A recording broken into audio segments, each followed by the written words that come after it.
My mother didn't even lower her voice when she said it, standing right there in the kitchen like I wasn't her daughter at all. "Don't come home tonight, Emily. Your sister doesn't want you here, and we're not dealing with another scene." My father didn't argue, didn't hesitate, didn't even look at me. He just nodded like it was the most reasonable thing in the world to tell his own child to stay away from her own home. I remember gripping my phone so tightly my hands started to shake, staring at the message again and again, waiting for a second text, something softer, something that sounded like love, but it never came.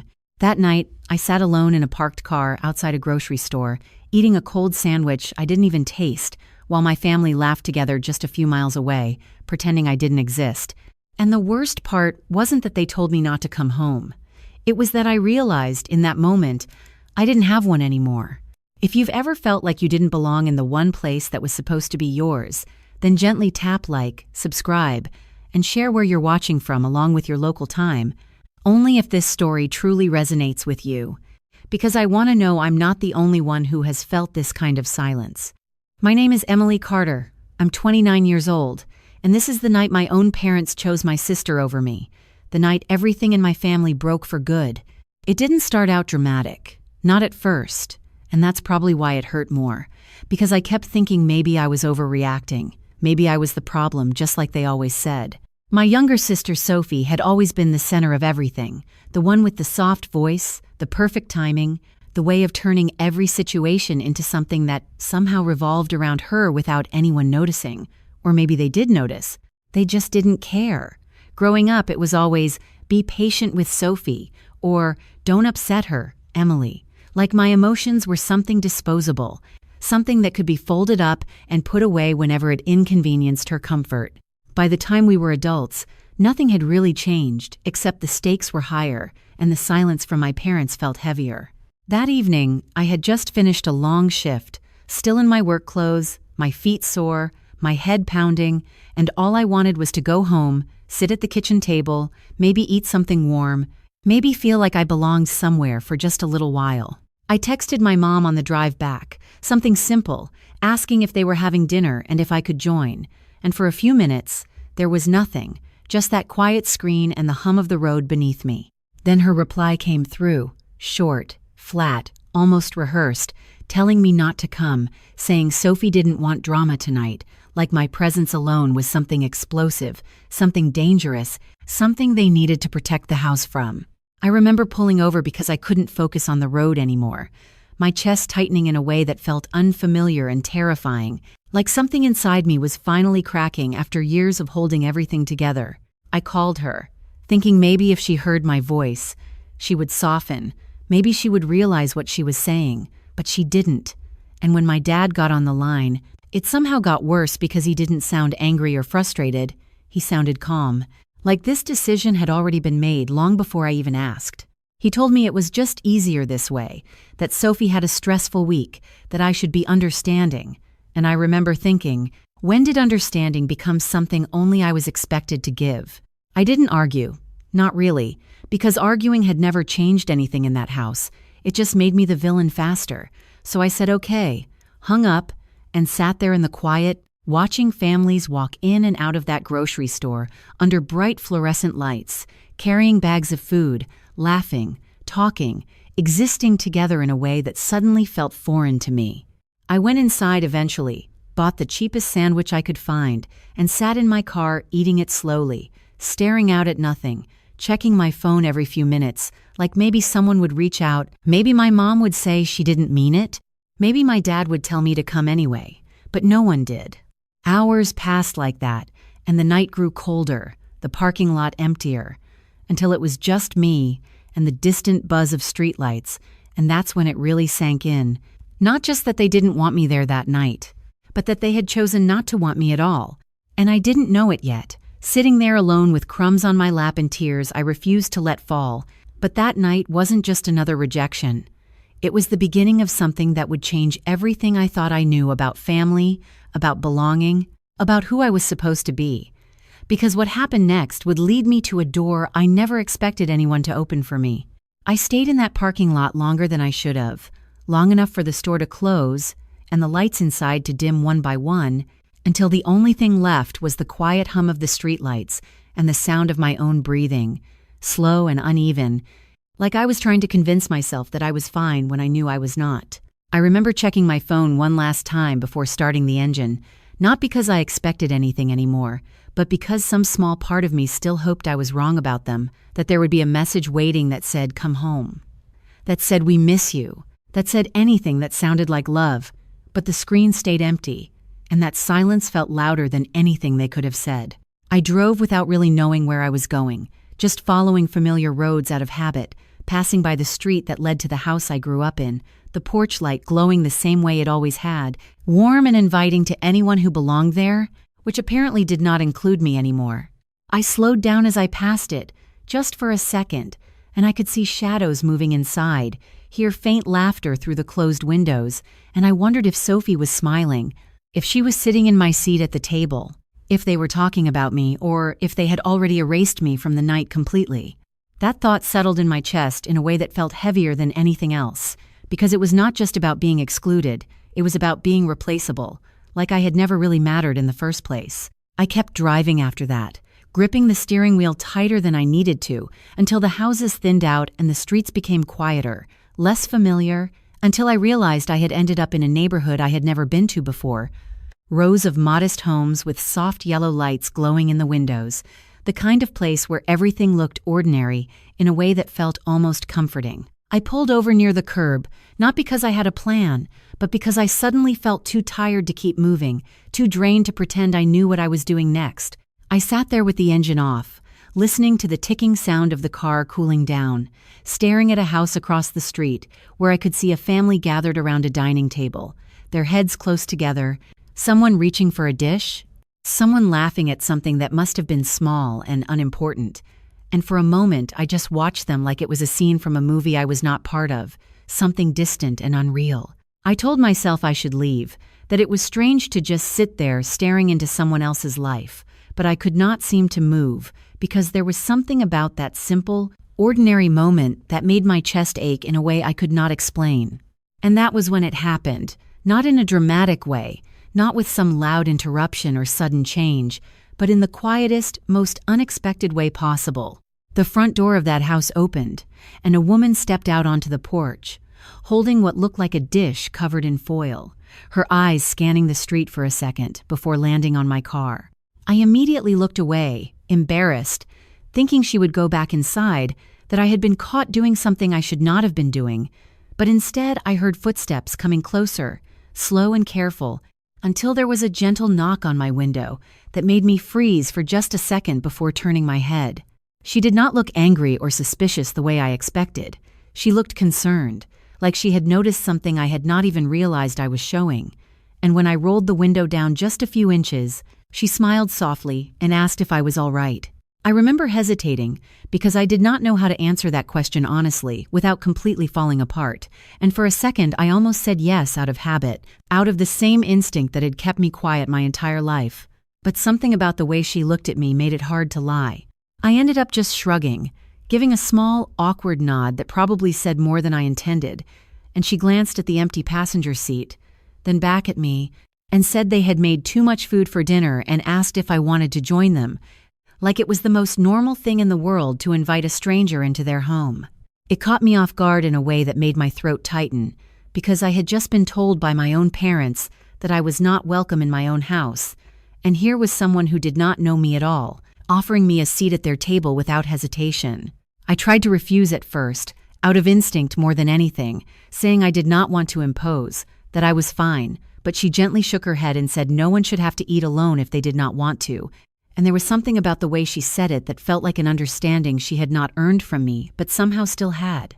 I sat there for another second, my hands still resting on the steering wheel, my mind racing with reasons to say no, with all the caution I had learned over the years about trusting people, about not making myself vulnerable.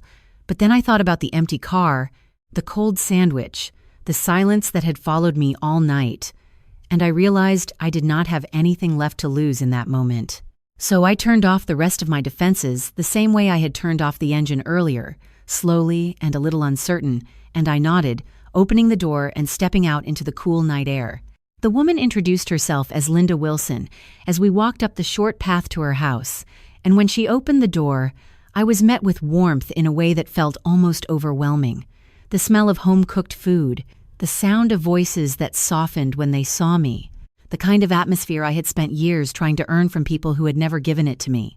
I did not know it yet, standing there in the doorway with my hands still slightly trembling and my heart trying to catch up with what was happening. But this was the moment everything began to shift. The moment a completely different version of my life quietly started to unfold. And the part that I could not have imagined then was how deeply this one small act of kindness would echo years later, in a place my own family never expected to stand. The warmth hit me first. Not just the temperature inside the house, but something deeper, something I had not felt in a long time, like stepping into a space where I did not have to shrink myself to be accepted, and for a second I just stood there near the doorway, unsure where to put my hands, unsure where I was supposed to stand, because I was so used to being the extra person, the one who did not quite belong. Linda gently touched my arm and guided me inside, her voice calm and steady as she introduced me to her family like I was someone expected, not someone she had just found sitting alone in a car. There was a man at the table who stood up immediately, tall with kind eyes, wiping his hands on a napkin before offering me a warm smile and introducing himself as Robert Wilson, and beside him sat a young man about my age, who looked up with curiosity but no judgment. Just a quiet nod and a small smile, as if to say you are welcome here without needing to say the words out loud.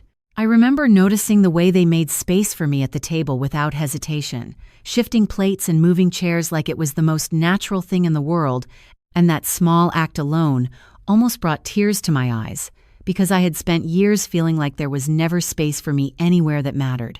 The table was simple but full, a casserole dish in the center, a bowl of green beans, freshly baked rolls, still warm enough that steam rose when they were torn apart, and the smell wrapped around me in a way that made me realize just how hungry I actually was, not just for food but for something I had not known how to name before.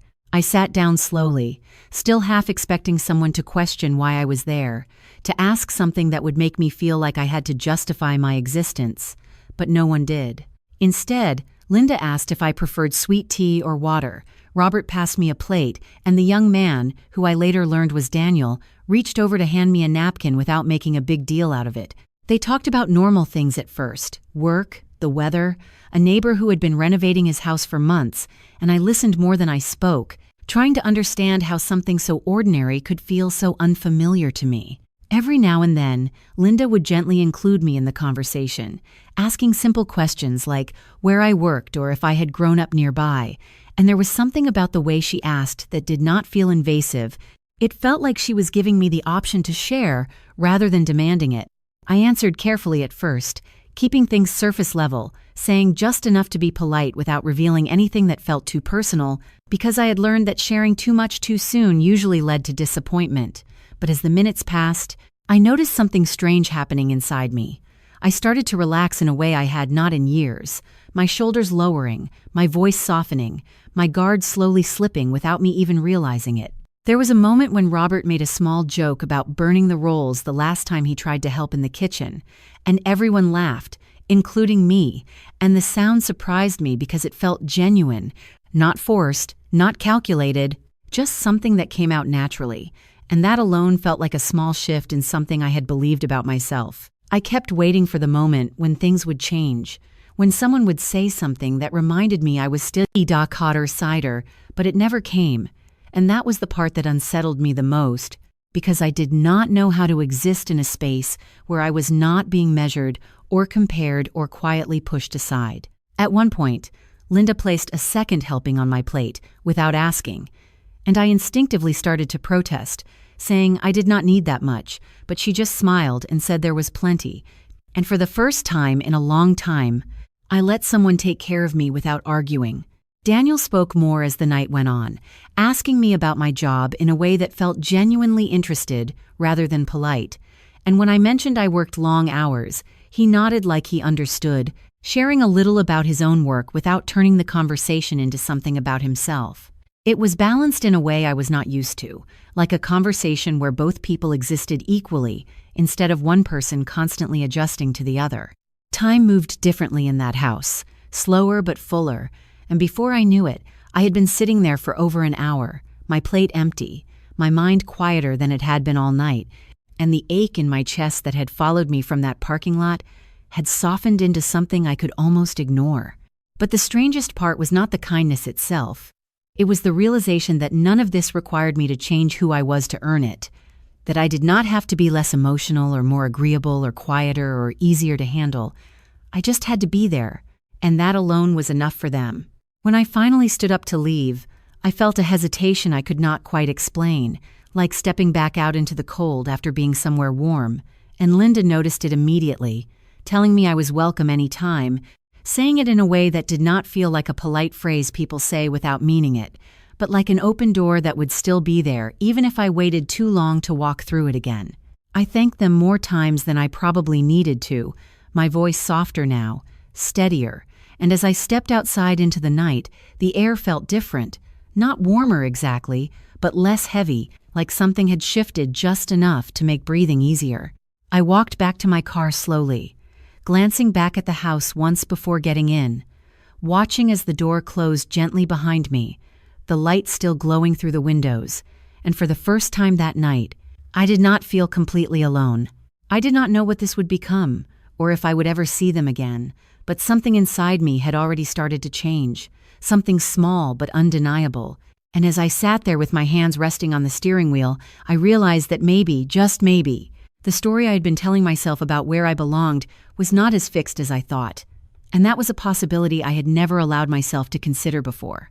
The drive home that night felt longer than it should have been, even though I knew every turn, every stoplight, every quiet stretch of road by memory, but something inside me had shifted just enough that nothing felt exactly the same anymore, like I was returning to a version of my life that no longer fit the way it used to. I kept thinking about the Wilson house, the way the light spilled out from their windows, the way Linda had said you are welcome any time as if she meant it without conditions, without expectations, and the more I replayed it in my head, the more it started to feel unreal, like something that had happened to someone else instead of me. By the time I pulled into my apartment complex, the parking lot was nearly empty, just a few scattered cars under dim lights, and for a moment I sat there again with the engine off, staring at my own building, feeling that familiar heaviness try to settle back into my chest like it always did when I came back to a place that felt more like a temporary stop than a home.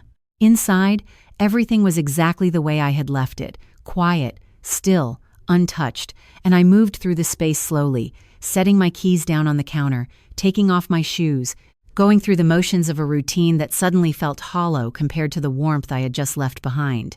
I told myself not to overthink it, that it was just one dinner, just one kind gesture from strangers, but something about it would not let go of me, like a small voice in the back of my mind, whispering that maybe it mattered more than I wanted to admit. The next morning, I woke up earlier than usual, not because I had to, but because my mind would not stay quiet. And the first thing I felt was not the usual dread of facing another day, it was something closer to anticipation, though I could not quite explain why. I went through my morning routine, getting ready for work, making coffee, standing by the window for a moment longer than usual, and before I could talk myself out of it, I found myself thinking about going back, about knocking on that same door, and seeing if that invitation had been real or just a one-time kindness that had already passed.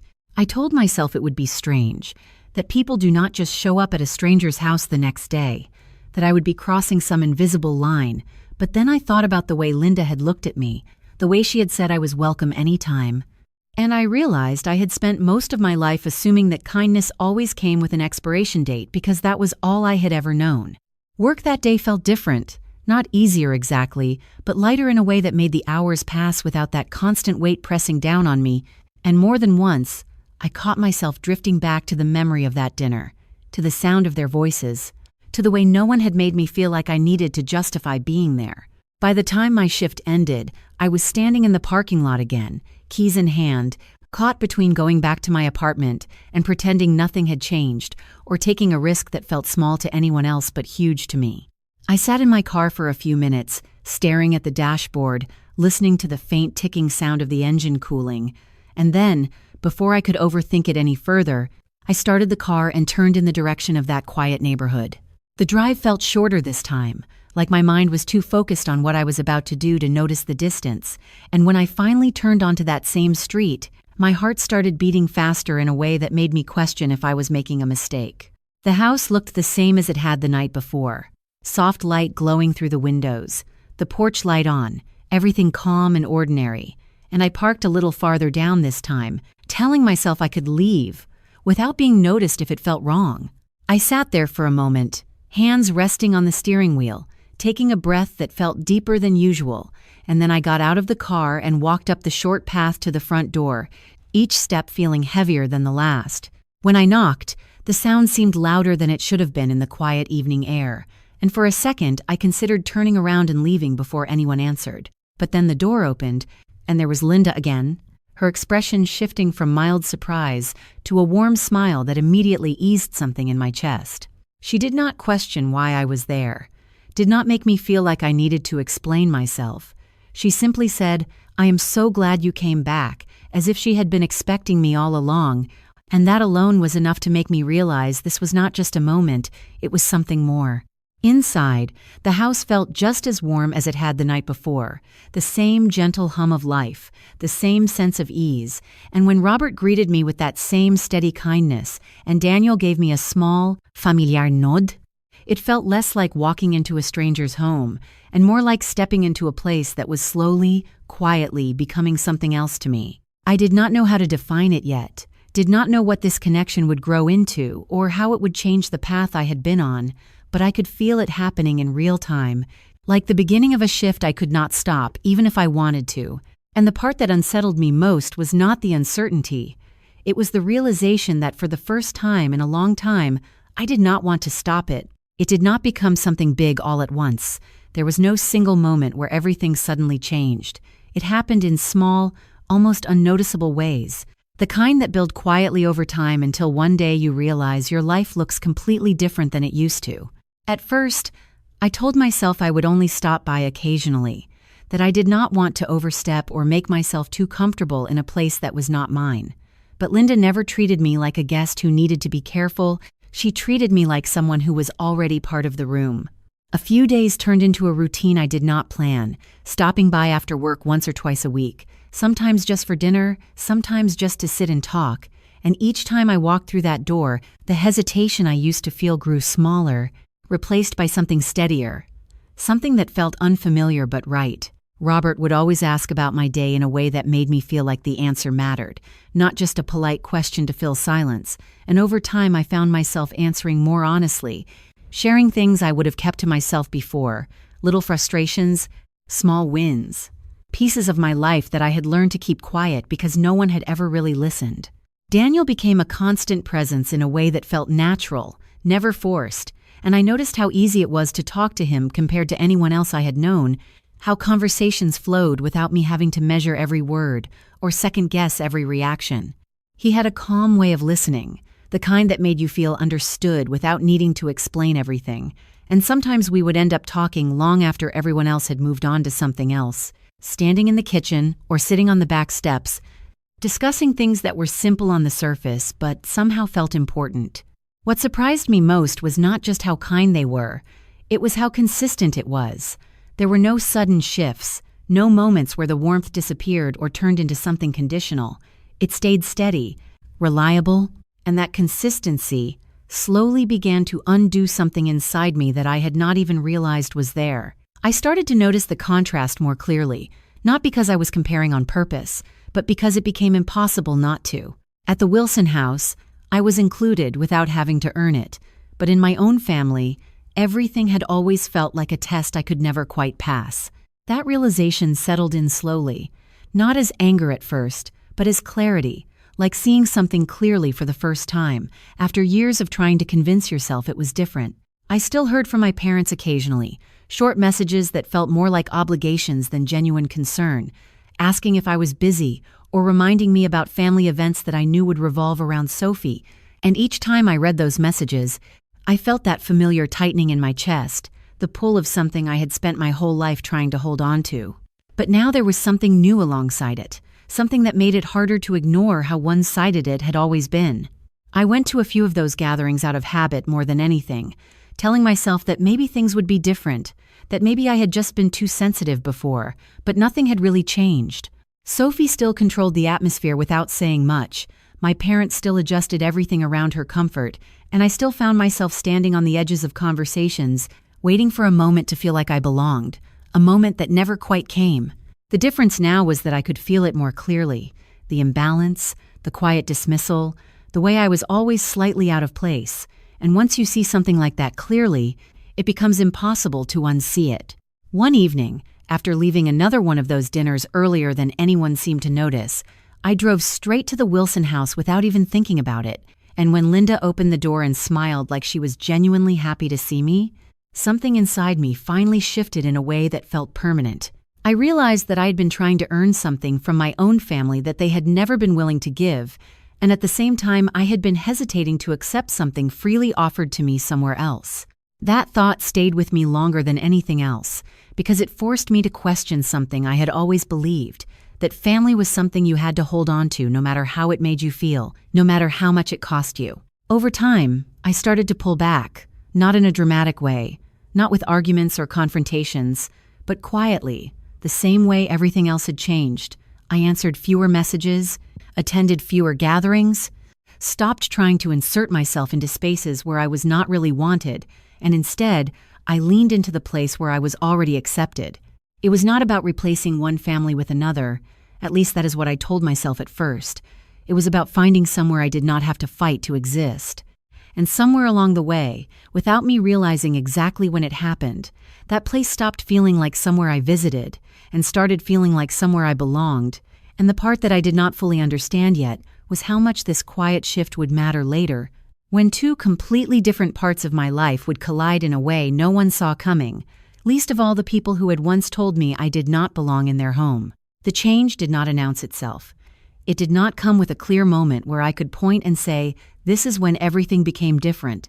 It happened in the quiet spaces between days, in the way I started to feel more like myself when I was at the Wilson house, and less like a version of myself I had been trying to hold together for years when I was anywhere else. I began to notice that I no longer counted the hours until I could leave my own family gatherings, because I had already started going to fewer of them, choosing instead to spend my evenings somewhere that did not make me feel like I was constantly being measured against someone else. And Daniel became part of that shift in a way I did not fully recognize at first, not because he tried to be, but because he was simply there, consistent, steady, and present in a way that felt easy to trust.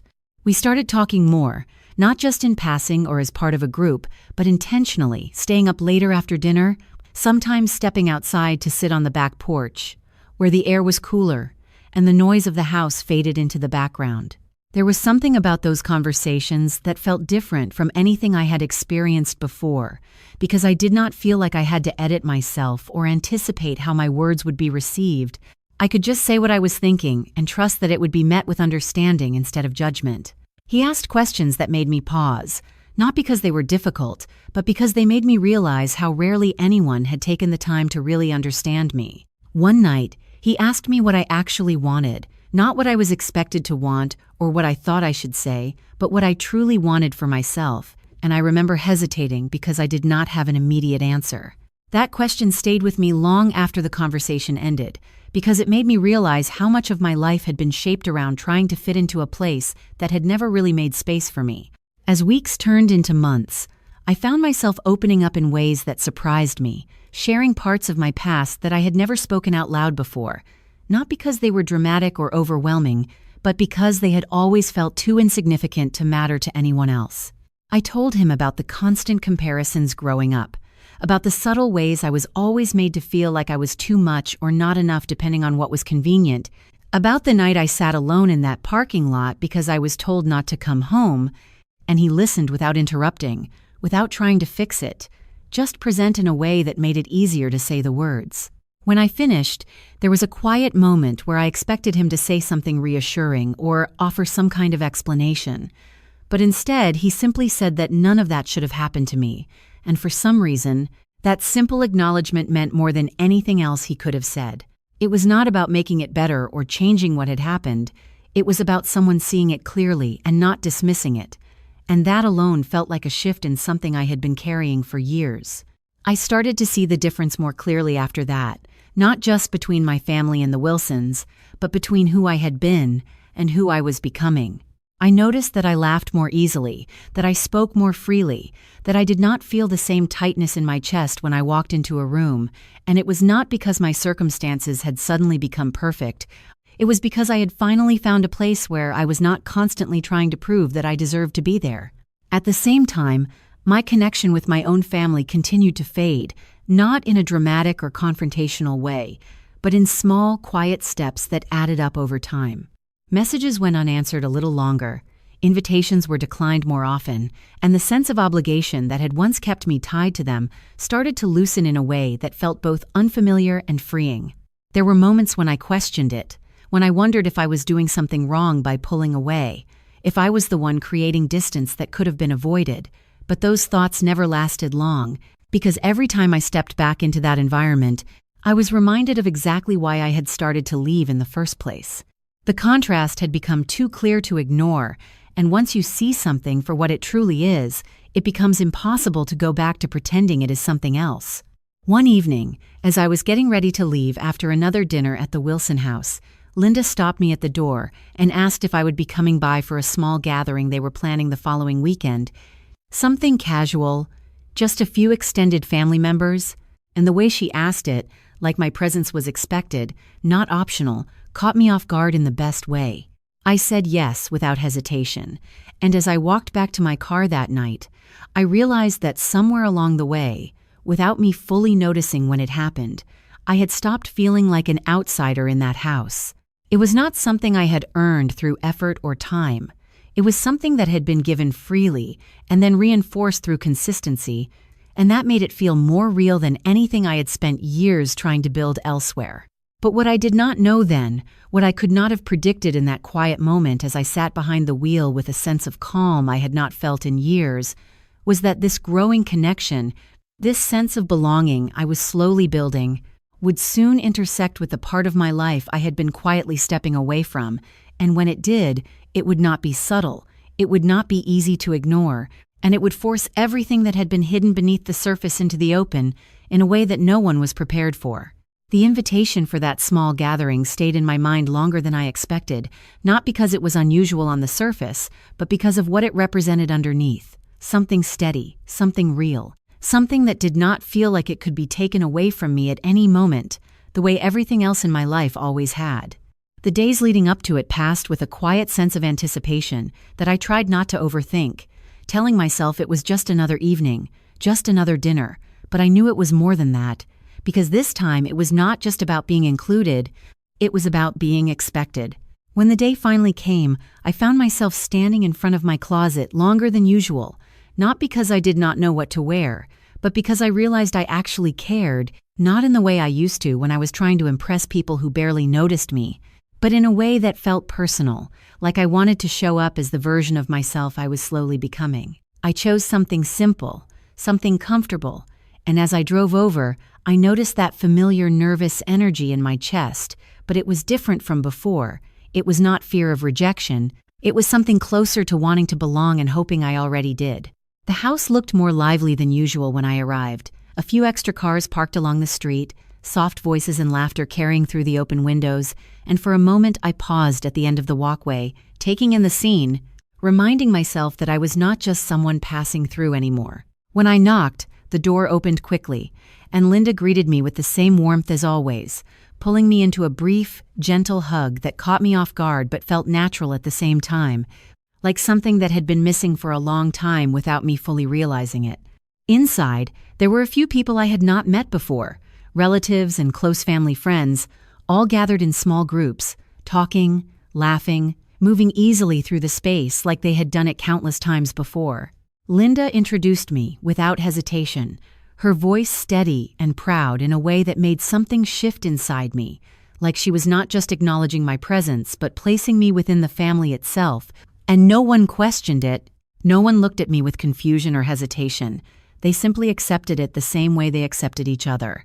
I shook hands, exchanged names, answered simple questions, and with each interaction, the tension I had expected slowly faded, replaced by a growing sense of ease that I was still not entirely used to but was beginning to trust.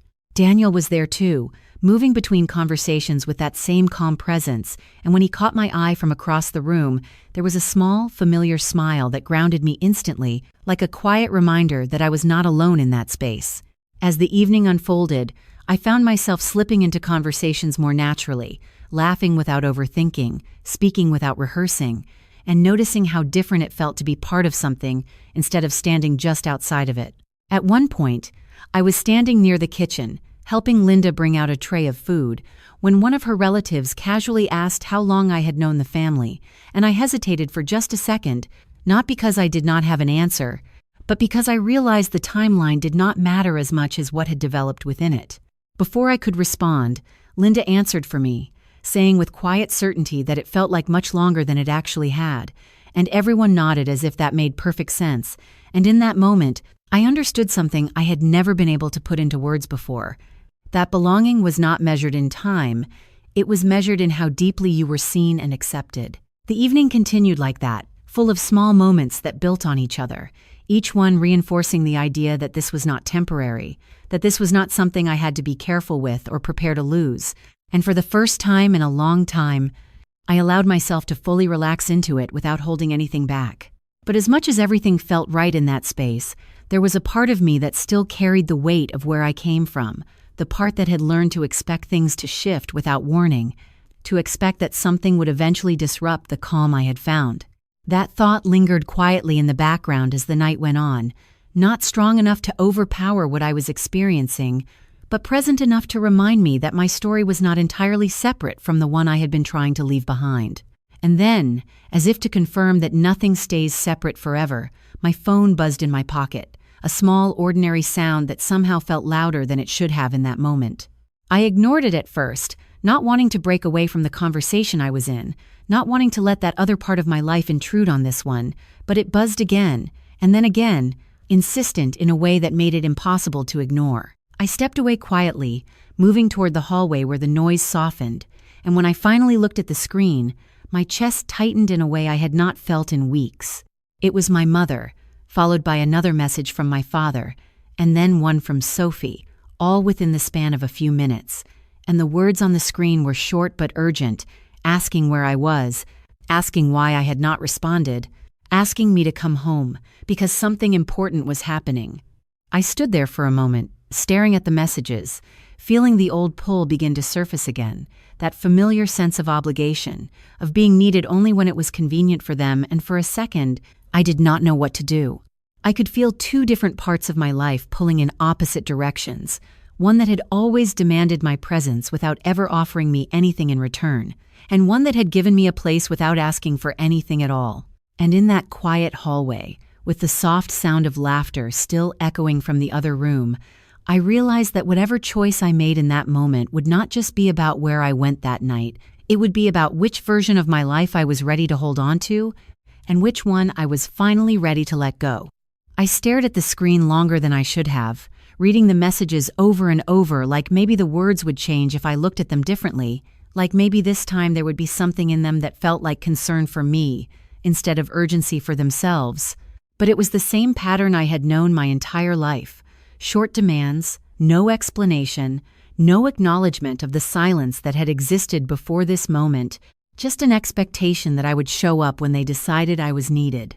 My fingers hovered over the screen, unsure whether to respond or ignore it, and for a second I felt that familiar pull tightening in my chest, the instinct to drop everything and go, to prove that I was still the reliable one, the understanding one, the one who would always come back no matter how many times I had been pushed away. But then I heard laughter from the other room, soft and genuine, the kind that did not require anything from me except to exist within it, and that sound grounded me in a way those messages never had. I stepped a little further into the hallway, leaning against the wall as I took a slow breath, trying to separate what I felt from what I had been trained to feel. And that was when something became clear in a way it never had before. They were not asking because they missed me. They were asking because something had come up that required me to fill a role, and the moment that role was no longer convenient, I would be pushed back out again without a second thought. The realization did not come with anger this time. It came with a quiet kind of certainty, the kind that does not need to be loud to be powerful.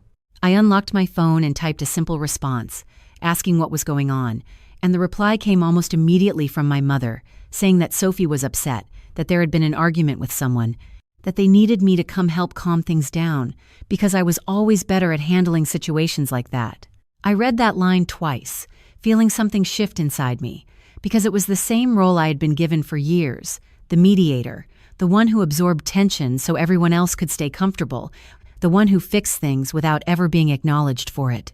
I could almost see the scene without being there, Sophie at the center of it, my parents adjusting everything around her emotions, and me expected to step in quietly and make it easier for everyone else.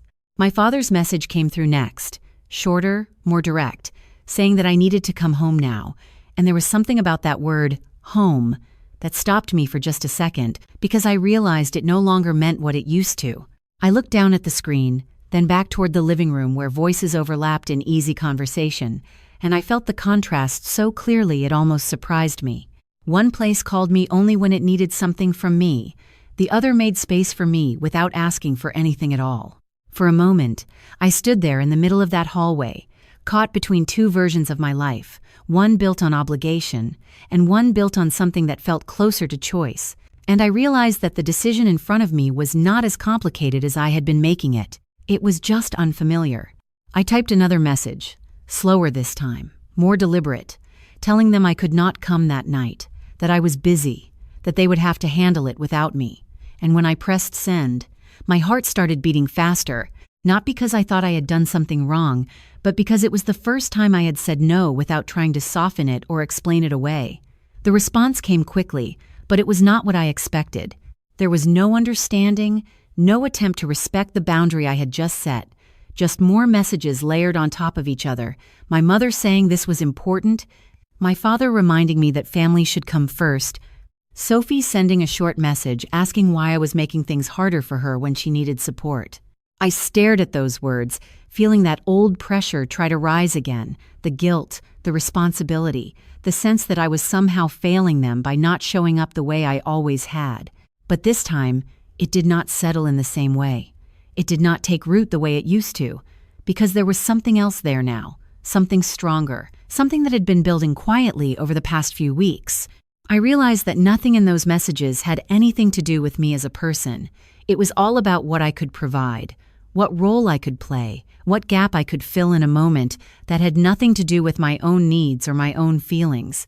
And for the first time, I allowed myself to step back from that completely, to see it without trying to justify it or minimize it, and that clarity made the decision feel simple. I locked my phone and slipped it back into my pocket without responding again, letting the messages sit there unanswered.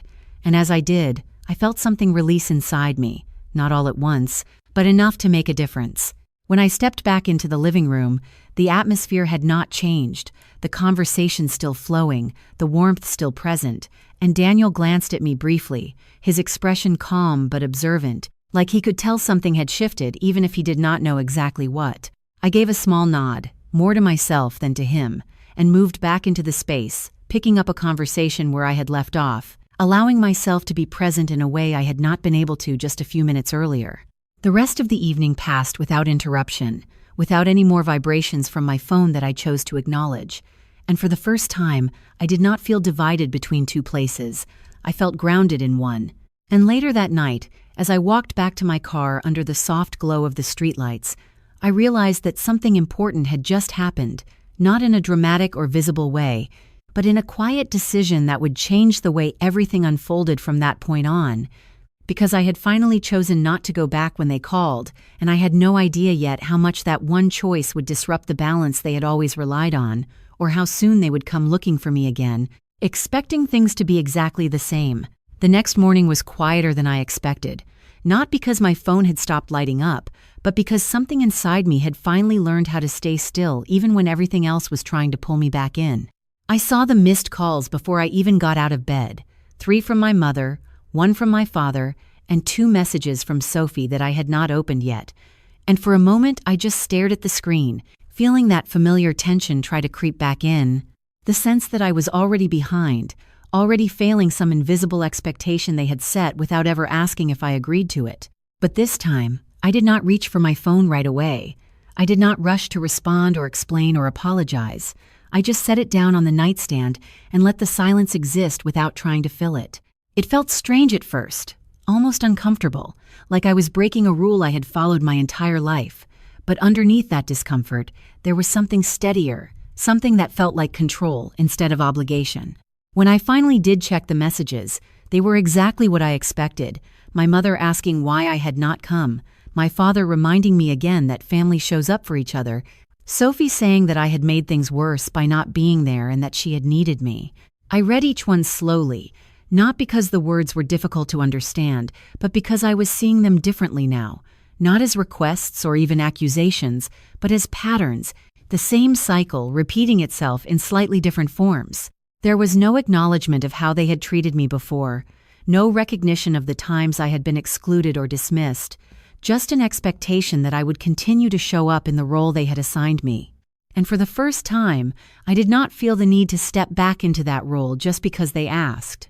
I replied later that morning, keeping my words simple and clear, saying that I had been busy and that I could not always be available when they needed me, and even as I typed it, I could feel the difference in how it came across. Not defensive, not apologetic, just factual. The response I received was colder than anything they had sent before, not louder or more aggressive, just distant, in a way that made it clear they did not know how to respond to a version of me that did not immediately fall back into place. My father said that I was being difficult. My mother said she did not understand why I was acting this way, and Sophie did not respond at all, which somehow felt louder than anything she could have said. I carried that silence with me through the day, not as something heavy, but as something noticeable, like a shift in the way everything connected, and as the hours passed, I realized I was not as affected by it as I would have been before. I still felt it, of course, the distance, the tension, the unresolved weight of years that had never been addressed, but it no longer controlled my reactions the way it used to. That evening, I found myself back at the Wilson house without hesitation, not because I needed to escape something, but because I genuinely wanted to be there, and that distinction mattered more than I could fully explain. Linda greeted me with that same warmth. Robert asked about my day. Daniel handed me a glass of water before I even had to ask, and everything felt steady in a way that made the earlier tension feel distant, like it belonged to a different version of my life that I was slowly stepping away from.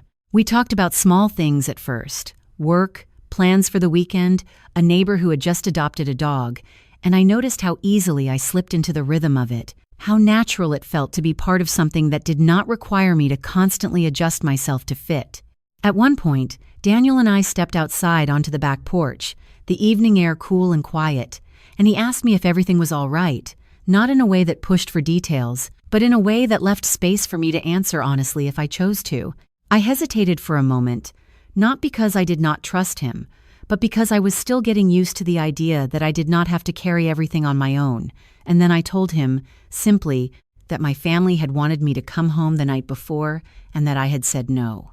He nodded, not surprised, not judgmental, just listening, and after a second, he said that sometimes saying no is the first time you actually choose yourself, and that thought stayed with me longer than the conversation itself. I realized then that what I had done the night before was not just about skipping one visit or ignoring a few messages. It was about shifting something deeper, something that would change how every future interaction would unfold. Because once you show people that you are not going to respond the way you always have, they either adjust or they push back, and I could already feel that push beginning. Later that night, as I drove home, my phone buzzed again, and when I glanced at the screen at a red light, I saw my mother's name once more, followed by a message that was longer than the others, something about needing to talk, about things not feeling right, about how this was not like me. I did not open it right away. I let it sit there as the light turned green and the road stretched out in front of me. And for the first time, I realized that they were starting to notice the shift too, not because they understood it, but because it disrupted the version of me they had always relied on. And as I continued driving, the streetlights passing one by one, I understood something that felt both simple and complicated at the same time, that this was not over, that this was just the beginning of something they would not accept easily, and that sooner or later, they would not just send messages, they would show up, expecting answers, expecting things to go back to the way they had always been, without realizing that I had already stepped too far forward to go back. It happened sooner than I expected. not in some distant future where I had time to prepare, but just a few days later, on an ordinary evening that started like any other, quiet, steady, predictable in a way I had begun to trust. I had just finished dinner at the Wilson house, lingering a little longer than usual as we cleared the table together, the rhythm of it familiar now, the easy conversations, the shared glances, the kind of silence that did not feel empty. I remember thinking briefly that this was what normal was supposed to feel like, not something you had to earn or maintain, but something that simply existed when people chose to care about each other. And then there was a knock at the door, sharp and unexpected, cutting through the calm in a way that immediately shifted the atmosphere. It was not the kind of knock that belonged there, not gentle or casual, but firm, insistent, the kind that demanded attention rather than waiting for it. Linda paused, her hand still resting on the edge of the counter, and for a second, no one moved, as if we all felt the same thing at once, that something from outside had just entered a space that had always felt protected. Robert was the one who walked to the door, steady as always, but I noticed the slight hesitation in his steps, the way he glanced back briefly before opening it, like he already sensed this was not going to be a simple visit. I did not see them at first. I only heard the voices, my mother's voice rising before I even registered the words, sharp and familiar in a way that made my chest tighten instantly. "Is she here?" she asked, not greeting, not introducing herself, just stepping into a space that was not hers with the same expectation she had always carried. I froze where I stood, every part of me suddenly aware of what was happening, of the collision I had known was coming but had not been ready to face so soon. When I finally turned toward the door, I saw them clearly, my mother, my father, and Sophie, standing just outside the threshold, their expressions a mix of frustration and something else I could not immediately place, something closer to disbelief than concern. My mother's eyes landed on me almost immediately, and there was no relief in them, no softness, just a sharp focus that felt more like accusation than anything else. "There you are," she said, like I had been hiding instead of simply living somewhere else. The room behind me had gone quiet, the easy conversations replaced by a stillness that felt heavy but not hostile, and I became acutely aware of the two worlds standing on either side of that doorway, one I had been stepping away from and one I had been slowly building without realizing how fragile that boundary still was. I walked toward the door slowly, not because I was unsure of what to do, but because I needed a moment to steady myself, to remind myself that I was not the same person who would have immediately apologized or tried to smooth things over. "What are you doing here?" I asked, my voice quieter than my thoughts but steady enough to hold. My father spoke this time, his tone controlled but firm, saying they had been trying to reach me, that I had not responded properly, that this was not how things were supposed to be handled, and there it was again, that expectation, that assumption that I would fall back into place the moment they showed up in person. Sophie stood slightly behind them, arms crossed, her expression tight, and when she finally spoke, it was not to ask how I was or why I had not come.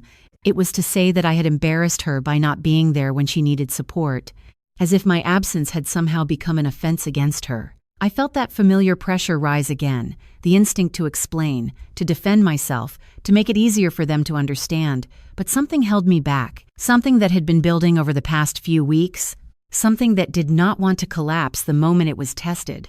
Behind me, I could feel the presence of the Wilson family, not intrusive, not intervening, just there, steady and quiet, and that presence grounded me in a way I did not expect, like a reminder that I was not alone in this moment.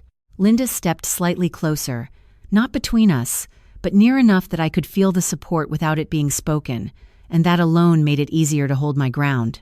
"I told you I was busy," I said, keeping my voice even, resisting the urge to over-explain, to justify something that did not need justification. My mother's expression shifted slightly, not softening, but tightening, like she was not used to hearing that kind of response from me, and she stepped forward just enough to close the distance between us, lowering her voice in a way that somehow made it feel more intense.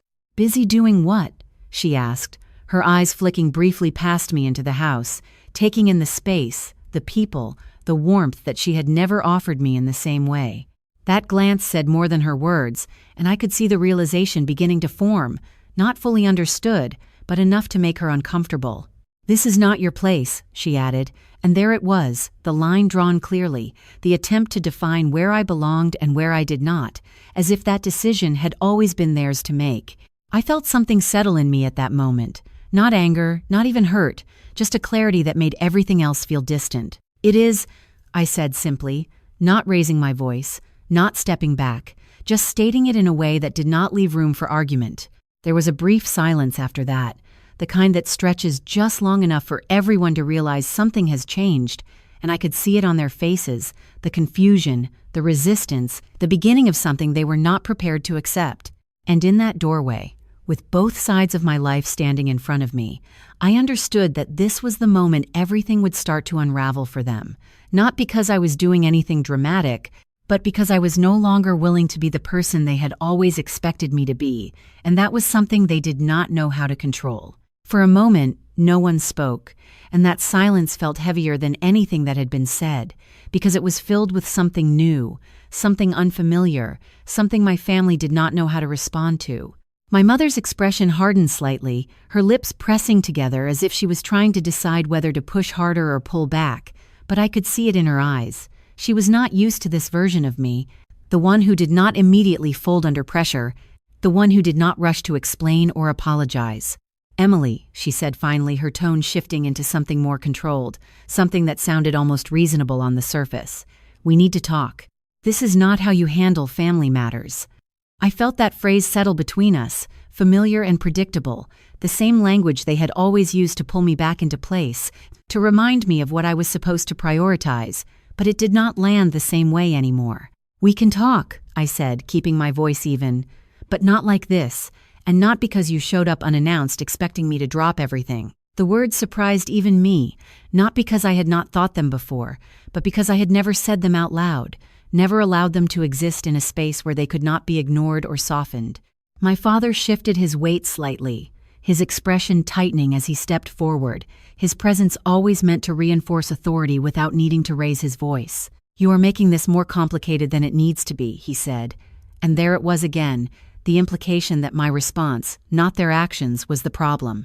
Sophie let out a small, frustrated breath behind him, crossing her arms tighter as she looked at me like I had personally inconvenienced her. "I needed you the other night," she said, her voice sharp, "and you just did not show up.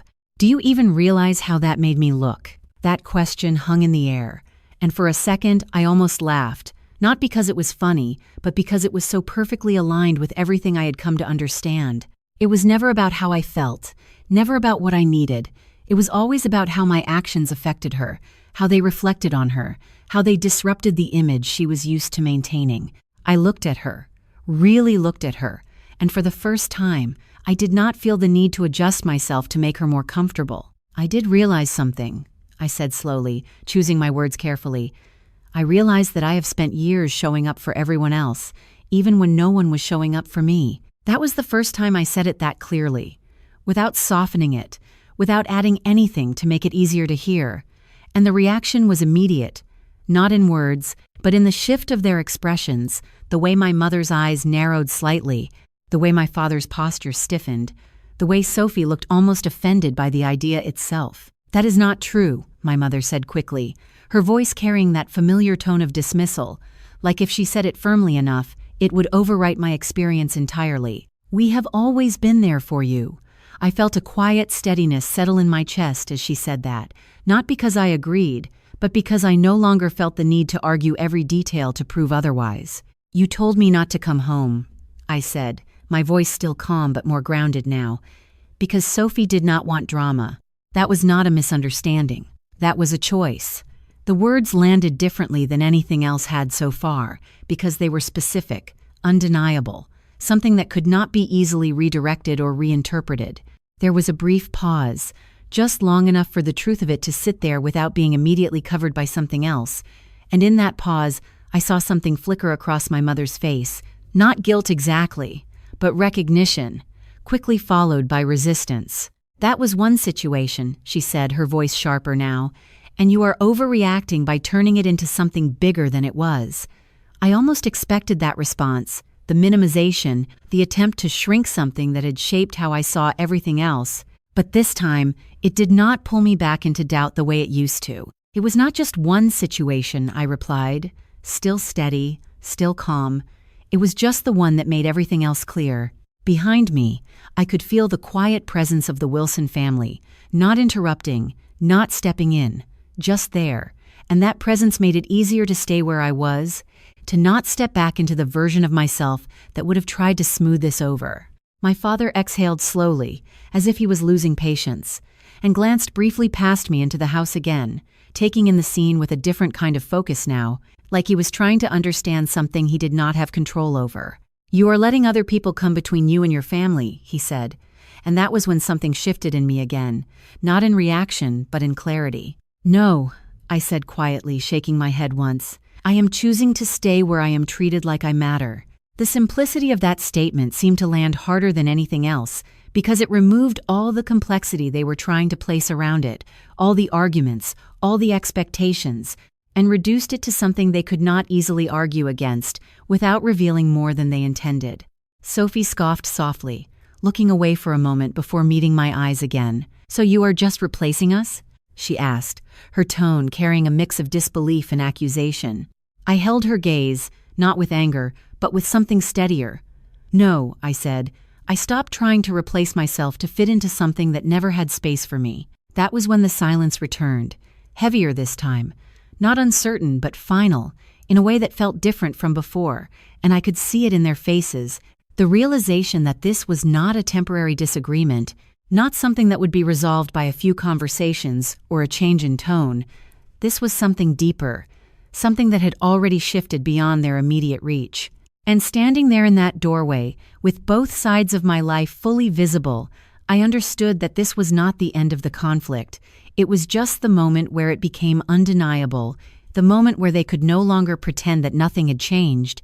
And the part they did not see yet was how far this change would go, how it would eventually lead to a moment where everything they believed about their place in my life would be challenged in a way they would not be able to ignore. In the weeks that followed, nothing went back to the way it used to be, and for the first time in my life, that did not feel like something to fix. It felt like something to protect. The messages from my parents became less frequent, shorter, more distant, as if they were waiting for me to return to the version of myself they understood, but I never did. Sophie stopped reaching out entirely, and while there was a time when that silence would have felt like rejection, now it felt like space, the kind I had never been allowed to have before. My days became quieter in a different way, not empty, but steady, filled with moments that felt real instead of rehearsed, and the Wilson house slowly became something more than a place I visited. It became the place I returned to without questioning whether I belonged there. Time passed, not in dramatic shifts, but in small, consistent changes that built something lasting. And somewhere along the way, Daniel and I grew closer in a way that felt natural, unforced, something that did not need to be defined right away because it already felt understood.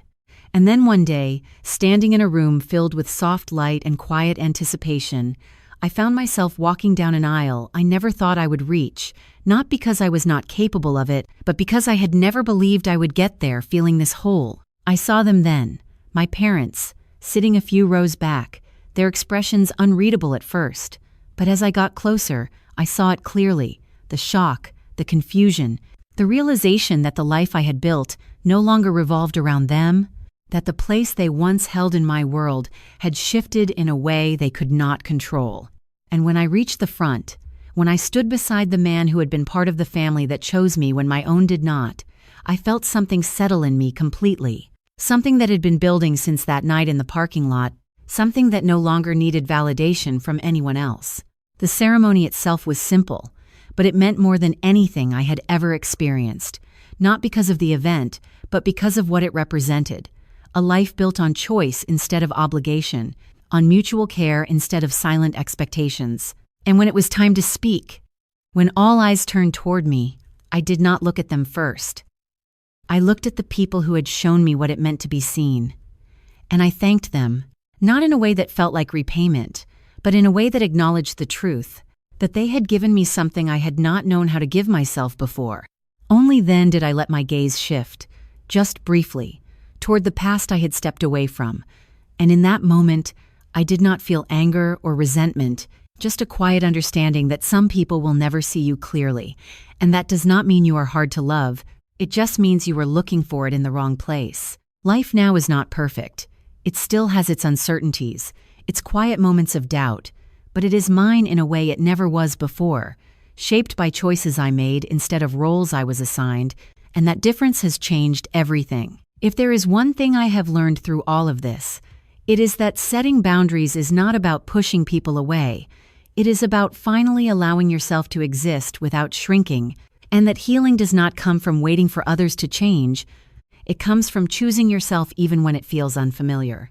And if you are listening to this and you have ever felt like you had to earn your place in the very family that was supposed to give it to you freely, I want you to know that you are not difficult. You are not too much. You are not the problem. You are just someone who has not yet been surrounded by the people who know how to see you. Thank you for staying with me through this story, for listening, for understanding, for reminding me that none of us are as alone as we sometimes feel. And if this story touched something in you, I would love to hear where you are listening from and what time it is where you are right now, and only if this truly resonates with you. You can gently like or subscribe so more people who feel this way can find it too. Emily Carter, 29 years old, and the lesson I want to leave you with is this. You do not lose your worth when someone fails to see it, you just find it somewhere else.